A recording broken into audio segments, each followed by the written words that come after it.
Idineklara ng National Cultural Treasure ng Pilipinas ang makasaysayang Santo Domingo Church. Saksi ang simbahan sa mahigit 400 taong mayaman nating kasaysayan. At live mula sa Quezon City, may report si Marisol Abduraman.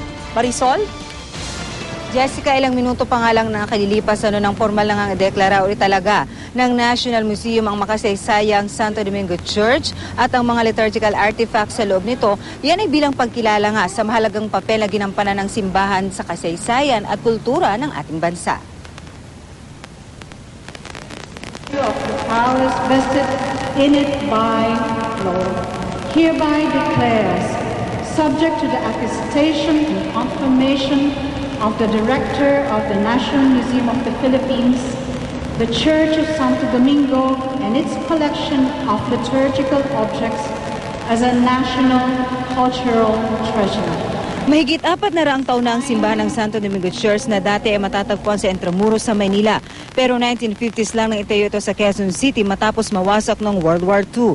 Ang mga liturgical artifact mula sa nawasak na simbahan na nailigtas mula sa giyera ay naririto. Karapat dapat daw ang simbahan ay deklarang National Cultural Treasure dahil likha raw ito ng sama-samang talento ng ating mga national artists gaya na lang ni Botong Francisco na may likha ng mga mural ng simbahan. Magugunitang dito rin ginawa ang buro ng bayanang si Ninoy Aquino. Ikinararangal naman ng Dominican Congregation ang parangal. Kasabay ng formal na deklarasyon bilang National Cultural Treasure ay ang formal na pagluklok din sa altar ng Our Lady of the Holy Rosary of Lanaval de Manila na dinaluhan ng mga deboto. Aid properly ang mga administrator ng simbahan kung paano i-rehabilitate, madi-develop in accordance sa international standard. When you pray here in Santo Domingo, you commune with God inside a national cultural treasure.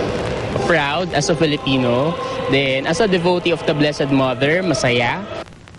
Jessica, alam mo, nagpapasalamat ka hindi lamang ang mga pare kundi yung mga madalas nga magsimba dito. Dahil at least daw ngayon may mas lalo na raw mapapangalagaan ang nasabing simbahan. Jessica? Maraming salamat, Marisol Abduraman.